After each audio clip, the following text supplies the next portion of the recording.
우리 연재 너무 귀여워서 어떡하죠? 이 성경 봉독 영상은 소장하고 싶은 마음이 들 만큼 너무 좋습니다.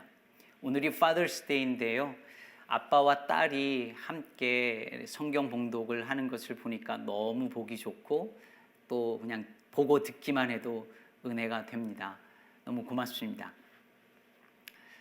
오늘 본문은요. 아마 연재가 나중에 커서 결혼을 하게 되면 결혼식 주례 본문으로 선택될 가능성이 많은 본문이기도 합니다. 실제로 저도 주례할 때 이 고린도전서 13장을 애용합니다. 많은 사람들이 이 본문을 가지고 결혼식장에서 사용하지요. 얼마 전에 결혼한 우리 박성호 정아영 부부도 이 본문으로 제가 주례 설교를 했었습니다. 실제로 이 본문을 들으면 사람들이 바로 결혼식을 떠올린답니다. 요즘에는 이제 이 노래를 잘 부르지 않지만 축가로 많이 불렀잖아요. 사랑은 언제나 오래 참고 사랑은 언제나 온유하며 이렇게 이 노래를 부르면 바로 어떤 결혼 이런 걸 떠올리게 됩니다. 사실 성경을 묵상하거나 설교할 때 가장 어려운 본문이 바로 이런 본문입니다. 너무 익숙한 내용이고 이미 이 본문을 읽으면 머릿속에 뭔가가 연상이 되고 선입견이 있죠. 예를 들면 다윗과 골리앗 하면 벌써 꼬마 아이가 물맷돌을 돌리면서 거인 앞에 있고 물맷돌을 탁 던지면 거인이 머리에 탁 맞아서 어이쿠 하면서 쓰러지는 것을 우리는 연상합니다. 그러다 보니 그 본문에 나오는 내용을 제대로 이해하기가 어렵습니다. 고린도전서 13장도 마찬가지입니다. 특히 4절에서 7절을 읽으면은 뭔가 감상적인 느낌에다가 남녀 간의 사랑, 결혼식 이런 것을 떠올리기 십상입니다. 이런 선입견이 이 본문을 이해하는데 걸림돌이 됩니다. 사실 오늘 바울이 이 본문에서 강조하는 사랑은 어떤 남녀 간의 사랑이나 부부 간의 사랑을 말하려고 하는 것이 아니었거든요. 물론 그렇게 해석하면 안 된다 이런 건 아니지만 바울이 말하려고 했던 이 사랑, 그 의도는 그런 것이 아니었습니다. 그러면 바울은 왜 고린도전서 13장을 썼을까요? 어떻게 보면 12장과 14장 사이에 하나의 시가 들어가 있는 느낌이거든요. 왜 이 본문을 썼을까요? 성경은 항상 문맥에 맞춰서 읽어야 합니다. 지난 2주에 걸쳐 살펴본 것처럼 고린도 교회는 문제가 상당히 많은 교회였습니다. 고린도 교회의 세속적이고 음란하고 그리고 신분 상승의 욕망이 가득하고 또 그것이 자랑거리가 되는 이 문화, 고린도라는 도시의 문화가 교회 안으로 들어와서 온갖 종류의 문제와 분쟁과 갈등을 일으켰죠. 그리고 그것들은 이 교회의 예배 안에서도 문제거리가 되기 시작했습니다. 특히 11장에 보면 그 당시 고린도라는 도시, 초대교회는 거의 다 그랬지만 이런 예배당에서 모여서 예배를 드린 것이 아니라 가정집에서 예배를 드렸는데 그러다 보니 좀 부유한 집, 그래서 집 건물이 크고 공간이 넓은 이런 곳에서 예배를 드렸습니다. 그때 주의 만찬을 같이 먹는데, 즉 성찬이지요. 부유한 사람들이나 집주인하고 친한 사이의 그 교인들은 더 좋은 방에서 먹고 가난한 사람들이나 집주인하고 무관한 사람들은 덜 좋은, 별로 좋지 않은 방에서 주의 성찬을 먹었습니다. 더군다나 부유한 사람들은 가난한 사람들이 올 때까지 기다리지 않고 자기들끼리 먼저 먹고 취하기까지 했습니다. 세례받고 난 후에 그 세례받은 사람들끼리 파당을 만들고 누구파 나누더니 주의 성찬을 하면서도 끼리끼리의 문화와 차별이 그 교회 안에 존재하고 있었던 것이죠. 성도들끼리 같은 공간 안에서 같이 먹지도 않는 슬픈 일이 일어났던 것입니다. 문제는 거기서 그치지 않습니다. 고린도 교회는 다양한 성령의 은사들이 많은 교회로 유명한 교회였습니다. 방언, 예언, 지식, 치유, 영분별 등의 각종 은사들이 교인들에게 주어졌는데요. 교회 안에서 이 많은 은사들이 남용되거나 오용되었습니다. 지난주 말씀드렸던 것처럼 이 사람들이 자유를 강조하던 사람들이다 보니까 자기가 받은 은사를 예배 시간에 그냥 말 그대로 자유롭게 그냥 막 남용하는 거예요. 함부로 사용하는 거죠. 즉 공예배 시간에 큰 소리로 방언을 한다거나 아무나 막 일어나서 예언을 하거나 그러면서 무슨 문제가 생겼냐면 예배의 질서가 깨지기 시작했습니다. 오늘날로 말하면 다 조용히 예배드리는데 큰 소리로 혼자서 기도를 하거나 큰 소리로 찬양을 혼자서 하거나 메시지를 막 전하거나 이렇게 하는 것이죠. 그러니 한 공간 안에서 함께 예배하기가 어려워진 것입니다. 그래서 사도 바울이 12장에서 강조하는 것이 뭐냐면 성령께서 너희에게 성령의 은사를 주신 것은 너희가 그걸로 뽐내거나 자랑하거나 너희의 유익을 위한 것이 아니라 오직 공동체를, 즉 교회를 세우기 위해서 공동체의 유익을 위해서 주신 것이다. 이렇게 강조하고 있습니다. 여러분 우리가요 흔히 은사라는 말을 교회에서 잘못 사용하는 경우가 종종 있습니다. 예를 들면 이런 거예요. 얘는 피아노에 은사가 있어. 내가 볼 때 너는 언어의 은사가 있는 것 같아. 근데 여러분 피아노를 잘 치거나 언어적 감각이 있는 거는요 재능이지 은사는 아닙니다. 은사는 반드시 공동체를 위하여서 쓰일 때 은사입니다.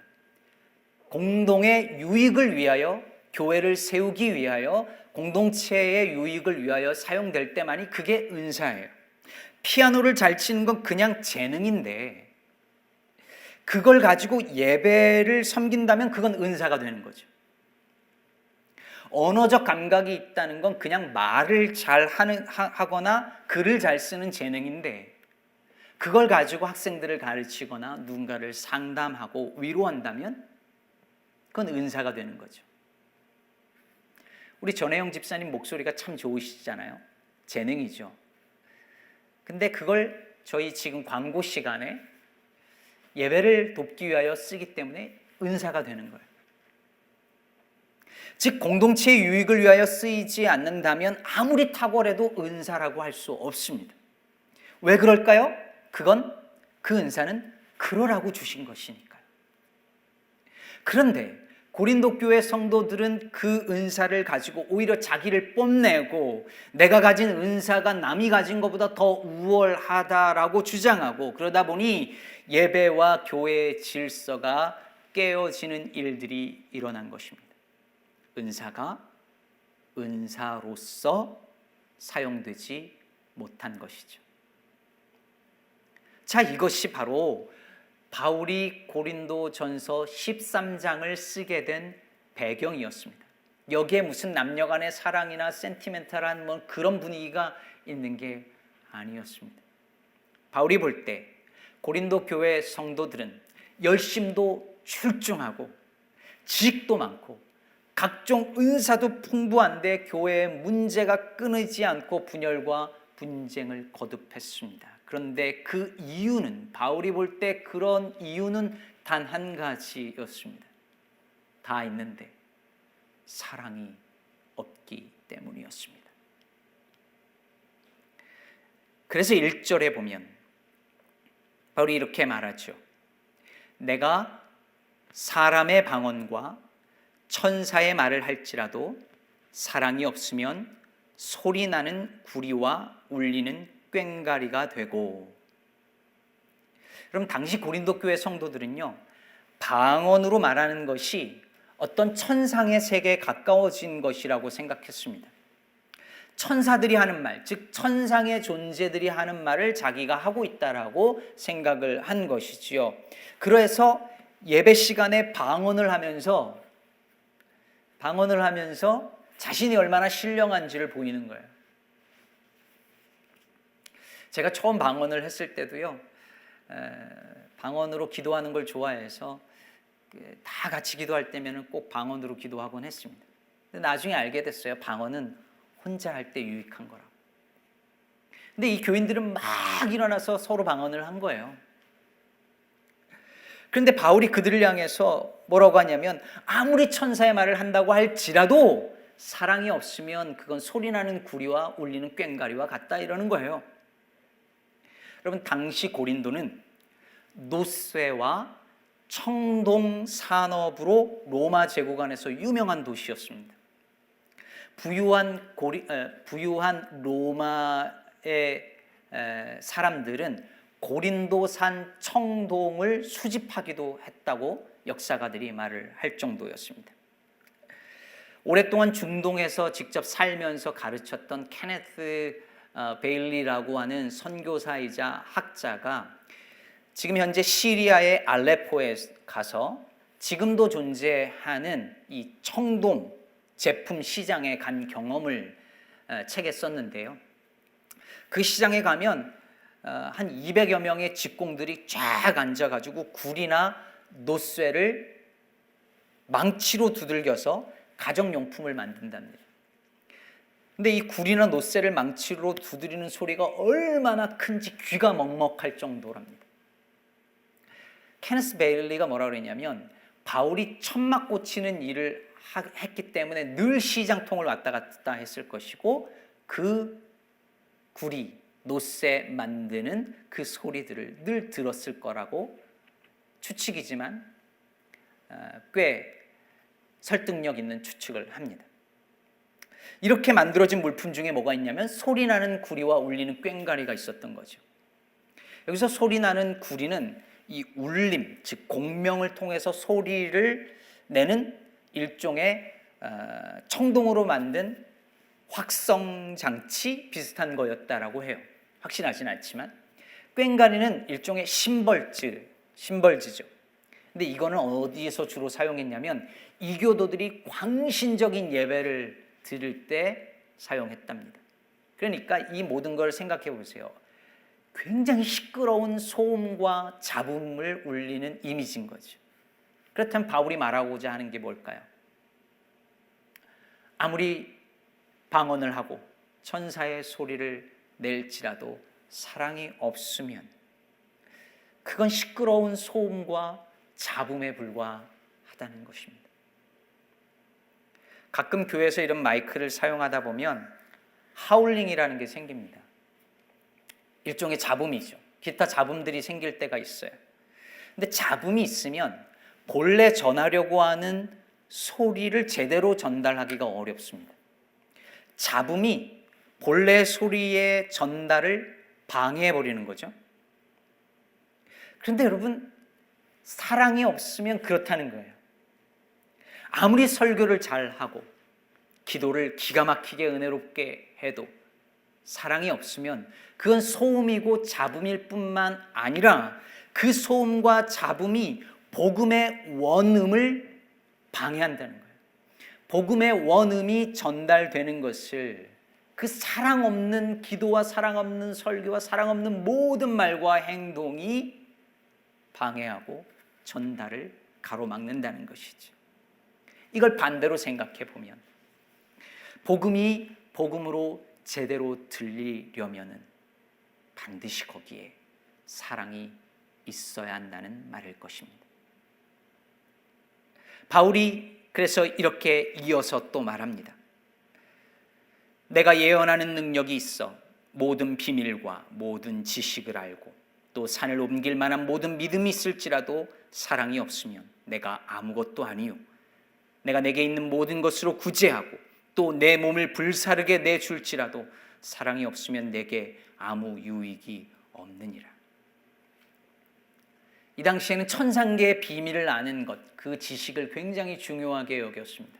근데 그 지식이 다 있어도, 하늘의 비밀을 다 알아도, 예수님 말씀하신 것처럼 이 산을 명하여서 저쪽으로 옮길 만한 믿음이 있을지라도, 심지어 내 전 재산을 다 팔아서 이웃을 위하여 구제해 줄지라도, 아니 내 온몸을 다 불사르게 내 전생애를 다 바치어서 희생할지라도 사랑이 없으면 아무것도 아니고 아무 유익이 없다는 것입니다. I am nothing, I gain nothing. 저는 이 말씀이 늘 마음에 덜컹거립니다. 제가 평생 교회를 위해서 목회하고 헌신하고 제 몸 건강 돌보지 않고 그렇게 평생을 희생해서 섬긴다 할지라도 만약 제 안에 사랑이 없다면 주님께서 너 아무것도 아니야. 너 한 거 아무 유익이 없어. 라고 하신다는 건데 생각하면 가슴이 서늘해집니다. 그러면서도 한편으로 이런 생각이 듭니다. 고린도 교회 성도들이 이렇게 반론을 제기하지 않았을까요? 나는요, 교회를 사랑해서 예배 시간에 방언으로 기도한 거예요. 주님 사랑해서 그런 거예요. 내가 주님을 사랑하니까 열심히 성경 공부해서 이런 지식을 얻은 거죠. 내가 사랑하지 않았으면 어떻게 제 재산을 다 팔아서 구제하겠어요? 사랑이 없으면 어떻게 제가 제 몸을 이렇게 희생해서 내주겠어요? 제가 정말 교회를 사랑하니까 그런 거죠. 사랑하니까 그런 거죠. 이런 반론이 가능하잖아요. 그래서 바울이 4절에서 7절 저 유명한 사랑이 무엇인지를 말하고 있는 것입니다. 사랑은 오래 참고, 사랑은 온유하며 시기하지 아니하며, 사랑은 자랑하지 아니하며, 교만하지 아니하며, 무례히 행하지 아니하며, 자기의 유익을 구하지 아니하며, 성내지 아니하며, 악한 것을 생각하지 아니하며, 불의를 기뻐하지 아니하며, 진리와 함께 기뻐하고, 모든 것을 참으며, 모든 것을 믿으며, 모든 것을 바라며, 모든 것을 견디느니라. 바울은 사랑이면 다 괜찮다고, 사랑해서 그런 거라고 말하면 다 괜찮다라고 그렇게 인정하지 않습니다. 어떤 사랑이냐가 중요한 것이죠. 당신이 말하는 그 사랑이 무슨 사랑이냐라고 말하고 있습니다. 언젠가도 말씀드렸듯이 다 사랑해서 그런 거야 라는 말이 얼마나 무서운 말인지 모릅니다.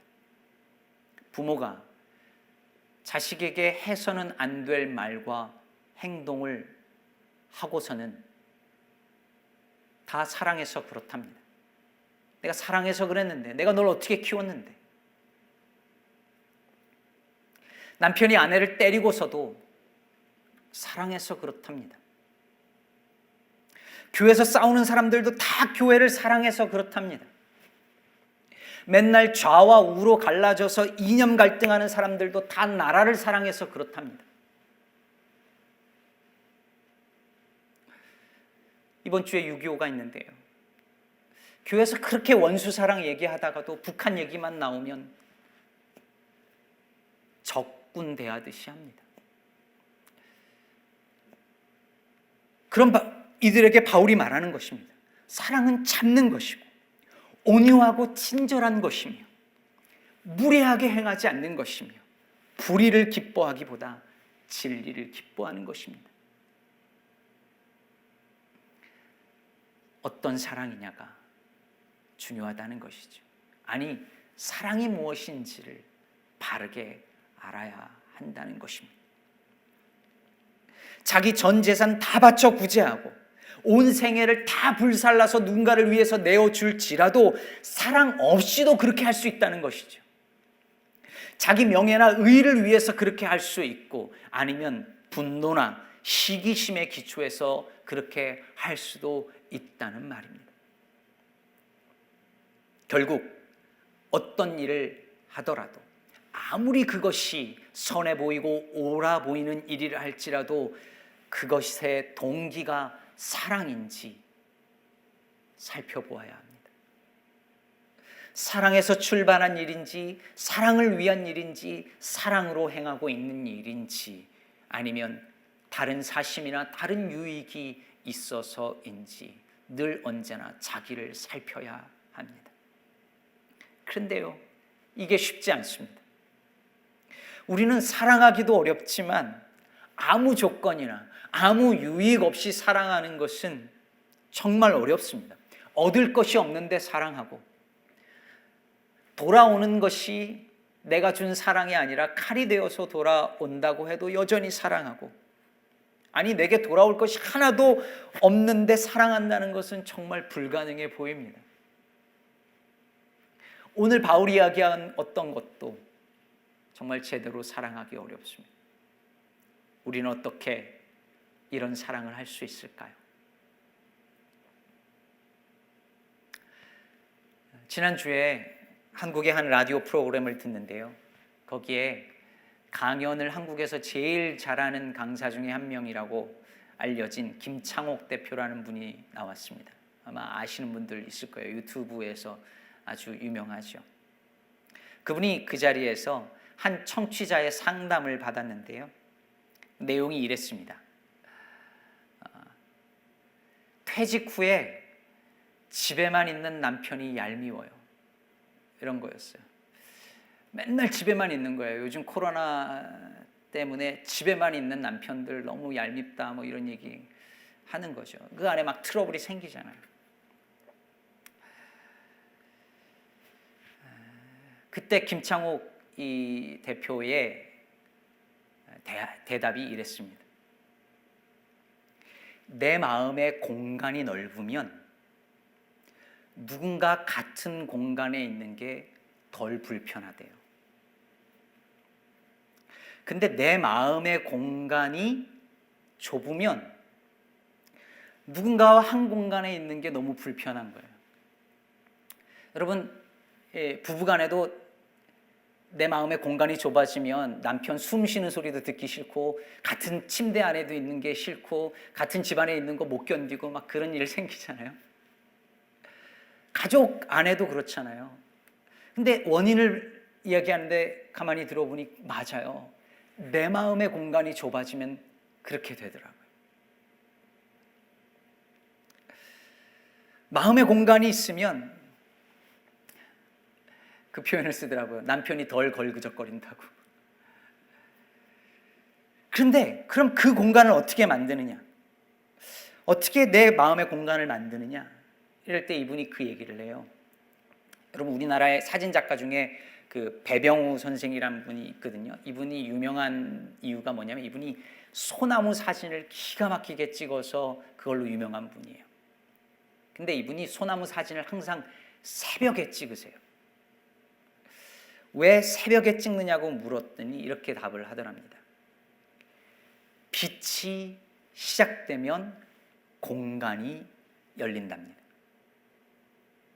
이게 무슨 말이냐면, 공간이라는 게 물건이 많아지면 사라지기도 하지만, 그럼 빛이 없으면 공간의 개념은 아예 개념 자체가 없죠.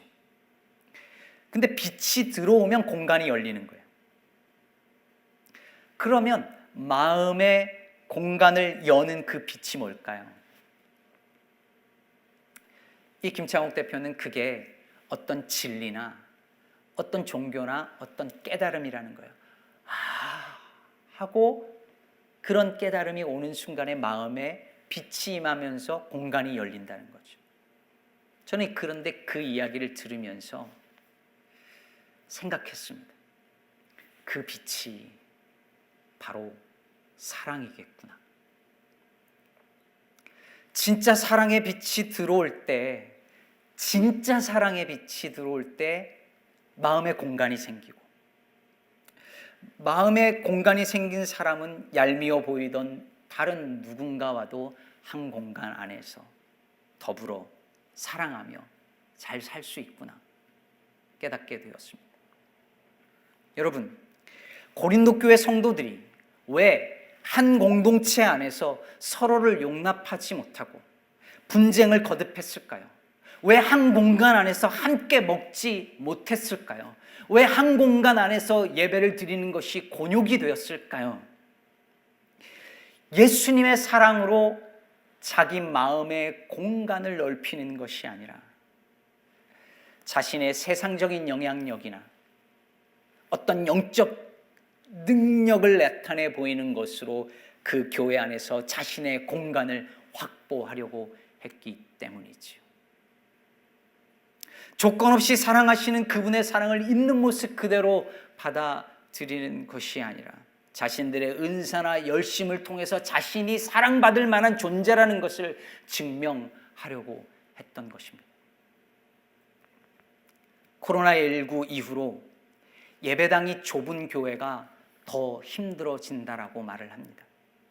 다들 안전을 생각해서 더 넓은 공간이 있는 그런 예배당이 있는 교회를 선호하니까요. 그러나 여러분, 우리의 마음의 공간이 넓으면 좁은 공간은 큰 문제가 되지 않습니다. 반대로 아무리 넓은 공간이어도 성도들의 마음의 공간이 좁으면 아무 소용이 없습니다. 수천만 불 들여서 지은 그 넓은 예배당에서도 성도들의 마음이 비좁아져서 그 넓은 공간이 아무 쓸데 없어지고 더 비좁게 느껴지는 일들을 우리는 자주 보지 않습니까? 그러므로 여러분, 교회 이사 가서 더 넓은 공간의 예배당을 갖는 것보다 더 중요한 것은 우리 마음의 공간을, 우리 영혼의 공간을 넓히는 일입니다. 그게 어떻게 가능할까요? 사랑뿐입니다. 사랑뿐입니다. 자격과 조건을 묻지 아니하시고 우리를 사랑하시는 그 예수 그리스도의 사랑을 경험하고 성도 안에서 서로 사랑할 때 우리 마음의 공간은 점점 넓어질 것입니다. 대부분의 저희 세대, 물론 제 윗세대 분들은 더 하시겠지만 저희들은 대부분 아버지와의 추억이 그리 많지 않습니다. 아버지와 대화를 그렇게 많이 해본 적도 없고 아버지가 무슨 사랑의 표현을 잘 하시지도 않았죠. 저희 아버지도 그랬습니다. 그래도 아버지 기일이 되거나 아니면 Father's Day가 되면 일부러라도 아버지와의 추억을 떠올리려고 애를 써봅니다. 그러면 그래도 몇 가지 기억이 나요. 온 가족이 함께 자연농원, 옛날엔 자연농원이었는데 자연농원 갔던 기억, 망상해수욕장 갔던 기억, 아버지께서 제게 탁구를 몇 번 가르쳐 주셨던 기억, 그리고 군대에서 제가 결석 걸려서 후송 갔을 때 아버지가 철원까지 수박 들고 병문안 왔던, 면회 왔던 기억, 이런 게 몇 가지가 생각이 나요. 그런데 가만히 생각해 보니까 많지는 않지만 그런 순간들이 어쩌면 제 마음의 공간을 넓혀준 것 아닌가 싶습니다. 표현은 잘 못하셨어도 그게 사랑이었으니까요. 그러나 여러분, 그것으로 충분하지 않습니다. 아버지 때문에 마음의 공간이 더 좁아진 그런 사람들도 많이 있으니까요. 그러므로 우리에게는 하늘 아버지의 사랑이 필요합니다. 그 어떤 순간에서도 너는 사랑받는 존재다, 너는 내가 사랑하는 아들이고 딸이다 라고 말씀해 주시는 하나님의 사랑의 빛을 경험할 때 우리의 마음의 공간은 점점 넓어질 것입니다. 그런 사람은 주변에 있는 이들과도 함께 잘 지낼 수 있습니다. 여러분, 사실 그래서 말씀 묵상이 중요한 거예요. 말씀 묵상은 내 마음의 공간을 조금씩 넓히는 시간입니다.